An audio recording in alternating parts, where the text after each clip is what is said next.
सो drama की starting में हमें सबसे पहले एम्बुलेंस दिखाई गई क्योंकि एक लड़की को जल्दी जल्दी हॉस्पिटल लेकर आया जा रहा है क्योंकि उसके पैर पर चोट आई है स्कूल में एक दूसरी लड़की से लड़ने की वजह से। इसलिए वो चिल्ला रही होती है कि मुझे जाने दो, मुझे अभी अपना बदला लेना है, लेकिन नर्स उसे जाने नहीं दे रही थी। तो वही अब हम ड्रामा के मेन कैरेक्टर यानी जिंगहाओ को देखते हैं जो कि एक सर्जन है। वो उस लड़की के पास आया और उसे समझाने लगा कि पहले तुम्हें अपना इलाज करा लेना चाहिए, मगर वो लड़की मान नहीं रही थी। तो तब जिंगहाओ बोला कि अगर तुम ऐसी कंडीशन में वापस गई और अगर बाई चांस फिर से गिर गई और पैर पर और गहरी चोट आ गई तो इससे तुम्हारी ही इंसल्ट होगी और सब तुम पर हंसेंगे। तो तब जाकर वो लड़की शांत होती है। जिंगहाओ अब थोड़ी आगे आया तो उसकी सिस्टर जिसका नाम यिमी है वो जिंगहाओ को ब्लाइंड डेट पर जाने के लिए फोर्स कर रही थी, पर जब जिंगहाओ माना नहीं तो तब यिमी बोली कि तुम आज भी अपनी उस क्लासमेट को भुला नहीं पाए हो ना जिसका नाम हानफे था, इसलिए ब्लाइंड डेट्स पर नहीं जाते हो, जबकि उस बात को पूरे 10 साल हो चुके हैं। तो तब जिंगहाओ अपनी बड़ी बहन को समझाता है कि दीदी मुझे किसी की याद नहीं आती, मैं बस अकेला रहना चाहता हूँ, आप प्लीज़ मुझे अकेले रहने दो। और जब कॉल कट करके उसी स्टूडेंट के पास आया तो वो स्टूडेंट अब भी नाराज़ थी कि तुम लोगों ने मुझे बदला लेने जाने नहीं दिया था। और जब यहाँ वो कुछ ऐसी बातें बोलती है जो कभी जिंगहाओ की क्रश यानी हानफी बोला करती थी, इसलिए जिंगहाओ कहता है कि तुमने मुझे पुराने दिन याद करा दिए। और फिर तभी यहाँ से चला गया एंड लिफ्ट में आकर अपनी क्रश को याद करने लगा कि कैसे मैंने उसे पहली बार देखा था। अब स्टोरी को हम 10 साल पीछे से देखते हैं जहाँ हमें ड्रामा की मेन फीमेल लीड दिखाई जाती है जिसका नाम है हानफे। हानफे कुछ रीजंस की वजह से दूसरे स्कूल से जिंगहाओ के स्कूल में ट्रांसफर हुई है। जब वो टीचर के साथ क्लास में आती है एंड टीचर हानफे से इंट्रोडक्शन देने के लिए बोलते हैं तो तब वो सबसे बस इतना ही कहती है कि मेरा नाम हानफे है, मुझे ज़्यादा किसी से बात करना पसंद नहीं, इसलिए सब मुझसे दूर रहना, अदरवाइज जब मैं मारती हूँ तो बहुत दुखता है। तो ये सुनकर सभी हैरान हुए और शोर करने लगे कि वाह ये कितनी कूल है, एकदम डेंजरस। फिर जब हानफे अपनी सीट पर जाने लगी तो तब उसे जाते हुए देखकर जिंगहाओ बोला कि मैं हानफी को देखकर ही समझ गया था कि ये कोई नॉर्मल लड़की नहीं बल्कि सबसे एकदम अलग है। और वैसे भी मैं कौन सा नॉर्मल स्टूडेंट हूँ, यानी क्लास का सबसे इंटेलिजेंट बॉय हूँ। कि तभी एक बुली बॉय उसके ऊपर कुछ फेंक के मारता है जिसका नाम है टाओ, जो रोज जिंगहाओ से अपने काम कराता है। फिर दिखाया गया कि जिंगहाओ कैसे बुरी तरह डरता हुआ यहाँ से भागता जा रहा है पूरी भीड़ को चीरते हुए, क्योंकि उसे टाओ का सामान 5 मिनट के अंदर लाकर देना था, वरना टाओ जिंगहाओ की चटनी बना देता। जिंगहाओ बताता है कि कभी कभी मुझे ऐसा फील होता था कि शायद मैं पैदा ही इन तीनों से बुली होने के लिए हुआ हूँ क्योंकि मुझे चैन से जीने नहीं देते। पर हाँ, एक फायदा था कि रोज इन तीनों का होमवर्क करने की वजह से मेरी स्टडी अच्छे से हो जाती थी, लेकिन तब भी इन तीनों ने मेरा जीना मुश्किल कर रखा था। ये मुझे बात बात पर मारते थे और मेरे पैसे भी हमेशा मुझसे छीन लेते थे। मेरा दोस्त ये सब छुप कर देखता था पर कभी मेरी हेल्प कराने नहीं आता था। ये लोग मुझे फ्री की दर्द भरी मसाज भी देते थे ये देखने के लिए कि इंसान का कौन सा पार्ट ज्यादा मोड़ने पर और ज्यादा दुखता है, ताकि फाइट में ये चीज जानकर उन्हें हेल्प मिल सके। यानी मुझे इन सब ने रोज इतना परेशान कर दिया कि लास्ट में मैंने खुद को फ्री करने के लिए सुसाइड करने का डिसाइड करा।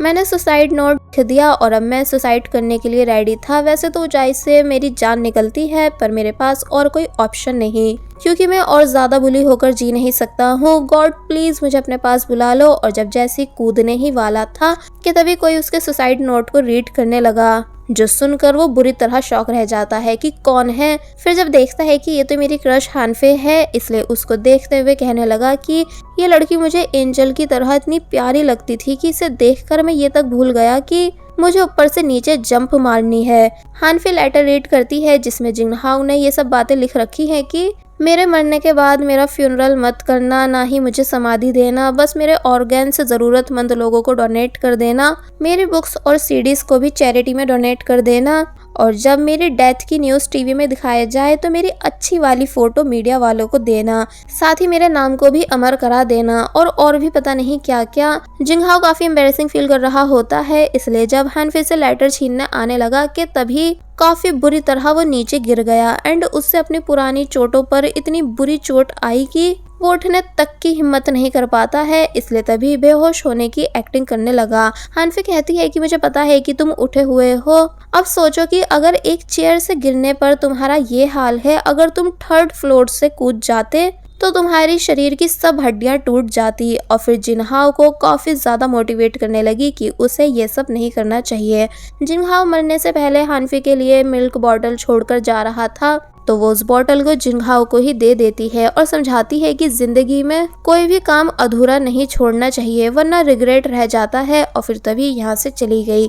तो तब जिनहाओ हानफी के काफ़ी समझाने पर सुसाइड करना कैंसिल कर देता है और अब उसकी लाइफ फिर से पहले की तरह चलने लगी थी, यानी रोज़ बुली बॉयज़ का होमवर्क करना। जिनहाओ बताता है कि मैंने कुछ दिन तो सरवाइव करा, लेकिन अब मेरे कपड़े उतार दिए गए थे, मुझे पूरे स्कूल के सामने भगाया जा रहा था, सब लोग मेरे ऊपर बुरी तरह हंस रहे थे, मेरी ज़िंदगी और ज़्यादा नर्क बन चुकी थी सिर्फ टाओ और उसके दोनों चमचों की वजह से।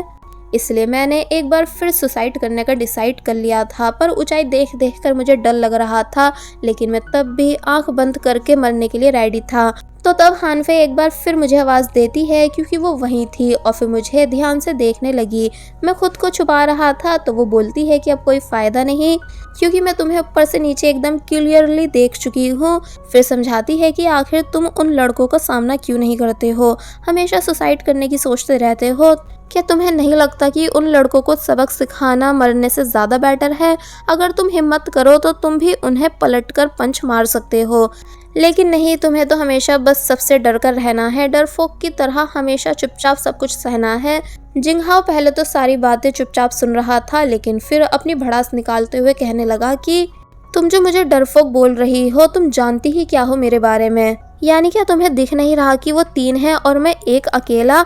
मेरा सारा टाइम दिन में 3 बार उनके लिए ब्रेड्स लाने में चला जाता है। स्टोर वाली भी हैंडसम लड़कों को डिस्काउंट दे देती है, लेकिन कभी मेरी शक्ल देखकर मुझे डिस्काउंट नहीं देती। फिर अगर मैं ब्रेड लाने में 1 मिनट भी लेट होता हूँ तो वो तीनों मुझे डॉग की तरह मारते हैं, अपना होमवर्क भी मुझसे कराते हैं और मेरे पैसे भी छीन लेते हैं, मेरे ऊपर तरह तरह के एक्सपेरिमेंट भी करते हैं और भी पता नहीं क्या क्या। यानी उन तीनों ने सच में मेरी ज़िंदगी नर्क बना रखी है, मुझे अपना सर्वेंट बनाकर। और तुम मुझसे कह रही हो कि मैं पलट कर वार करूं, जबकि स्कूल में कोई मेरा सपोर्ट नहीं करता, सब मेरे ऊपर बस हंसते हैं। मेरी मॉम रोज़ शाम में मुझसे मेरी चोटों को देखकर पूछती हैं कि ये सब कैसे लगी, पर मैं उनसे हमेशा झूठ बोल देता हूँ कि बास्केटबॉल से लगी हैं, क्योंकि मैं अपनी मॉम को परेशान नहीं करना चाहता। इसलिए तुम सोचो कि मैं कैसे जी रहा हूँ, जहाँ मैं अपना दुख भी शेयर नहीं कर सकता हूँ। तो फिर ऐसे कैसे मेरे माइंड में सुसाइड का ख्याल नहीं आए? अब सिर्फ एक सुसाइड ही है जो मुझे इस नर्क वाली ज़िंदगी से छुटकारा दिला सकती है। तो तब हानफे जिंगहाओ की सारी बातें ध्यान से सुनने के बाद बोलती है कि पता नहीं क्यों तुम्हारी भड़ास सुनकर मुझे अच्छा फील हो रहा है। और फिर नीचे उतरकर जिंगहाओ के पास आने लगी। जिंगहाओ नर्वस होने लगता है, तो तब हानफे उससे कहती है कि चलो आज से मैं तुम्हारा साथ दूंगी और अब मैं तुम्हारी इंसल्ट का बदला लूंगी उस बुली बॉय टाओ से। तो ये सुनकर जिंगहाओ हैरान होने लगा।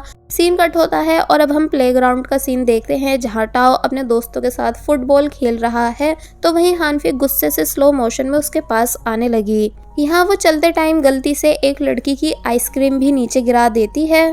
टाओ जब हानफी को देखता है तो बोला कि अरे तुम तो वही न्यू स्टूडेंट हो ना, तुम पर तो मेरा पहली नज़र में दिल आ चुका है। तो तब हानफे ने रिप्लाई दिया कि और मैं यहाँ तुम्हें अपना दिल ही तो देने आई हूँ। टाओ काफ़ी ज़्यादा खुश होता है और कहता है कि क्या सच में, यानी तुम मुझ जैसे हैंडसम लड़के की गर्लफ्रेंड बनना चाहती हो? हानफे टाओ से आइस क्लोज करने का बोलने लगी, जो कि वो क्लोज कर लेता है क्योंकि उसे लग रहा है कि अब हानफे उसे किस करेगी। लेकिन हानफे के इरादे टाओ के साथ कुछ और करने के थे, इसलिए वो सभी के सामने टाओ की पैंट उतार देती है, जो देखकर सभी लोग बुरी तरह टाओ पर हंसने लगे और जोर जोर से टाओ का मजाक बनाने लग जाते हैं। टाओ काफी ज्यादा परेशान हुआ और उसके दोस्तों ने जल्दी जल्दी उसकी पैंट ऊपर कराई एंड वो सभी इन दोनों को पकड़ने के लिए भागे। तो वहीं जिंगहाओ भी ये सब देखकर हंस रहा था, लेकिन हानफे उसका हाथ पकड़ती है और उसको अपने साथ लेकर भागने लगती है एंड ये सब करके वो भी काफी ज्यादा खुश हो रही थी, जिसको देखते हुए जिंगहाओ बोला कि मुझे हानफी ने ही सिखाया कि जिंदगी इतनी बुरी नहीं होती, बल्कि खूबसूरत भी बनाई जा सकती है। सीन कट होता है और अब हम देखते हैं कि जिंगहाओ खुशी से हानफी के पास आता है,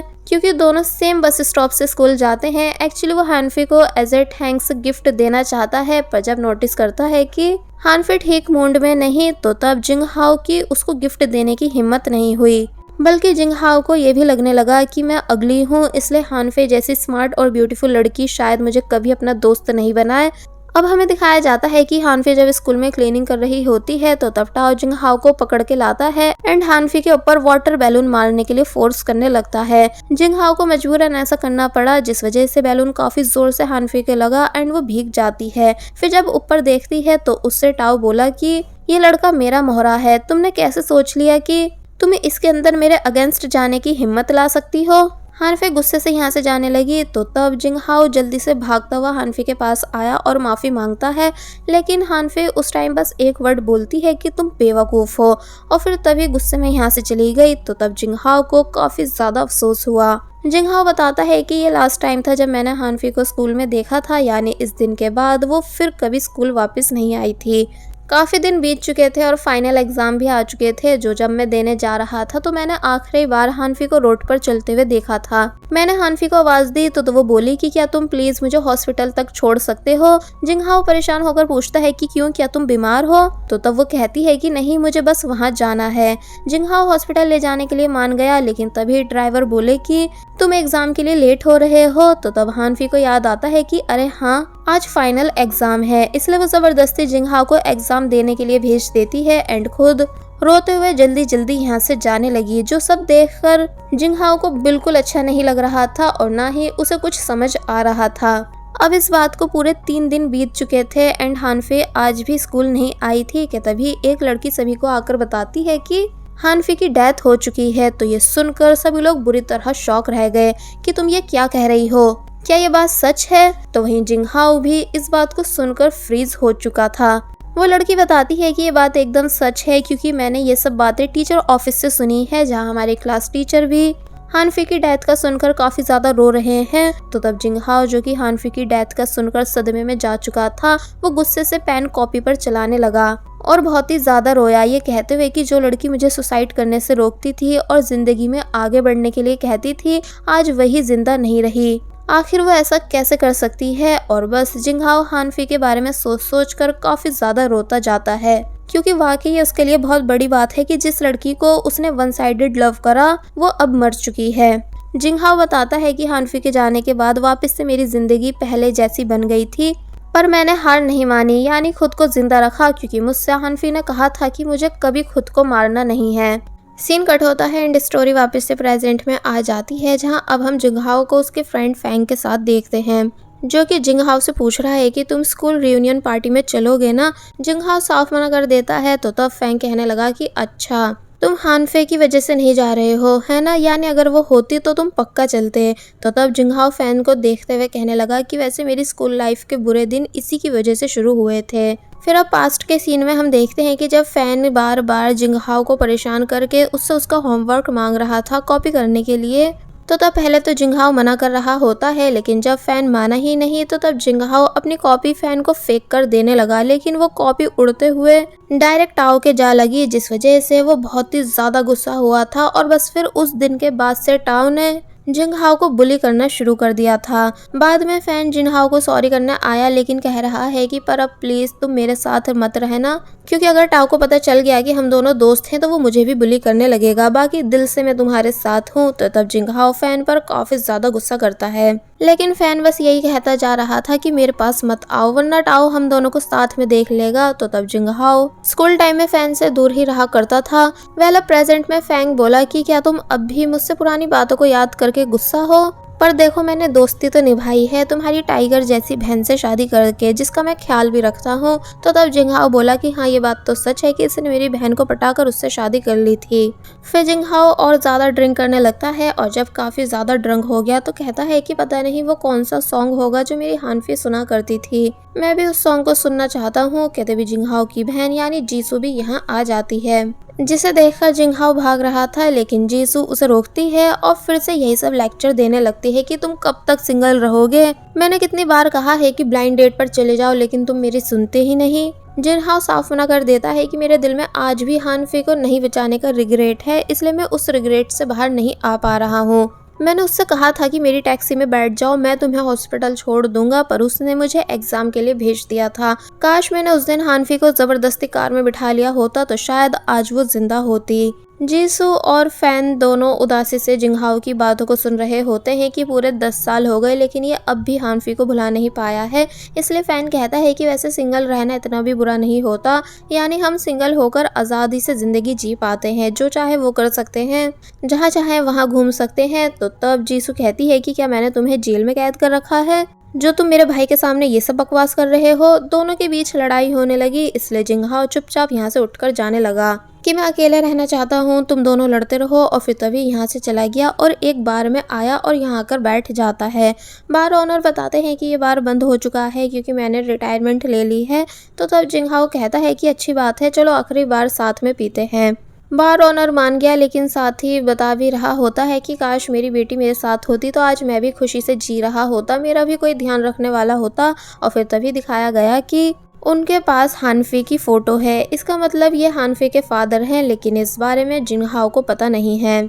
दोनों बहुत देर तक बातें करते हैं कि तभी अचानक लाइट चली गई, जिस वजह से जब हानफी के फादर लाइट ऑन करने लगे तो तब जिंगहाओ एक बॉक्स से टकराया, जिसे जब वो ऊपर उठा के रखता है तो उसकी नज़र एक डायरी पर गई जिस पर हानफी का नाम लिखा है। तो ये देखकर वो शॉक रह गया कि क्या ये हानफी की डायरी है। और फिर तभी डायरी को रीड करने लगता है, जिसमें हानफी ने यही सब बातें लिखी हुई थी कि प्लीज़ कोई मुझे बचा लो, मैं बहुत अकेली हूँ। जिंगहाओ शॉक रह गया ये सब देखकर कि तभी वहाँ रखा हुआ एक बहुत ही पुराना रेडियो ऑन हो जाता है, जिसके अंदर से आवाज़ आई कि क्या तुम 10 साल पुराना फेमस सॉन्ग सुनना चाहते हो, जिसे सुनते ही आप 10 साल पीछे चले जाओगे। क्या आप 10 साल पीछे जाना पसंद करोगे। जिंगहाओ कहता है कि हाँ। तो अब जैसी सॉन्ग प्ले हुआ कि तभी जिंगहाओ को हानफी नज़र आने लगी जो कि कहीं जा रही है। इसलिए जिंगहाओ जल्दी से बाहर आ जाता है और हानफी को सब जगह ढूंढने लगा। हानफी उसे फिर से नज़र आई, जिसका वो पीछे करने लग जाता है एंड उसके हाथ में हानफी की डायरी भी है जिसे वो बाहर से ले आया है। एक्चुअली जिंगहाओ हैरान है कि आखिर इतने साल बाद मैं हानफी को देख कैसे पा रहा हूँ, क्योंकि हानफी को तो मरे हुए पूरे 10 साल हो चुके हैं। तो वहीं दिखाया गया कि ये लड़की सच में हानफी ही है जिसको जिंगहाओ आवाज़ें दे रहा था, लेकिन वो सुनती नहीं। फिर एक डोर के पास आकर रुक गई एंड जिंगहाओ को देखकर स्माइल करने लगती है। जिंगहाओ काफ़ी ज़्यादा खुश हुआ इतने टाइम के बाद हानफी को देखकर, लेकिन तभी हानफी डोर ओपन करती है और उसके अंदर चली जाती है। तो जब जिंगहाओ को कुछ भी समझ नहीं आया, इसलिए वो भी उस डोर को खोलता है और खुद भी अंदर चला गया, जहां बस रोशनी ही रोशनी नजर आ रही थी। सीन कट हुआ और दिखाया गया कि जिंगहाओ 10 साल पीछे पास्ट में आ चुका है, यानी कि वो टाइम ट्रेवल कर चुका है, लेकिन अभी इस बारे में उसे पता नहीं है। जब वो सो रहा था तो उसकी बहन जीसू उससे आकर लड़ने लगी कि तुमने मेरा हेयर स्ट्रेटनर क्यों यूज़ करा। जिंगहाओ कहता है कि तुम सुबह सुबह मेरे घर में क्या कर रही हो। तो तब वो कहती है कि तुम्हारा घर मतलब ये घर हम सबका है, तुम इसे अपना कैसे बोल सकते हो। जिंगहाओ उठा और जब अपनी बहन का फेस देखता है जो कि यंग नज़र आ रही है तो पूछने लगा कि क्या तुमने प्लास्टिक सर्जरी करा ली। जीसू कहती है कि नहीं, मैं बचपन से ही सुंदर हूँ और अपनी स्किन का ख्याल रखती हूँ। और फिर जब जिंगहाओ के वॉलेट से पैसे लेकर यहाँ से चली जाती है तो तब जिंगहाओ को समझ नहीं आया कि आखिर ये रूम इतना बदला बदला सा क्यों लग रहा है। और फिर अब जैसे उसने खुद को मिरर में देखा तो वो काफ़ी बुरी तरह शॉक रह गया अपने 10 साल पुराने स्कूल वाले लुक को देखकर, इसलिए काफ़ी बुरी तरह चिल्लाने लगता है। और बस फिर इसी सीन के साथ ये पार्ट यहीं पर एंड हो जाता है। There was a time when you had me falling to the ground. For next part, please subscribe my channel and hit the bell icon. Thank you.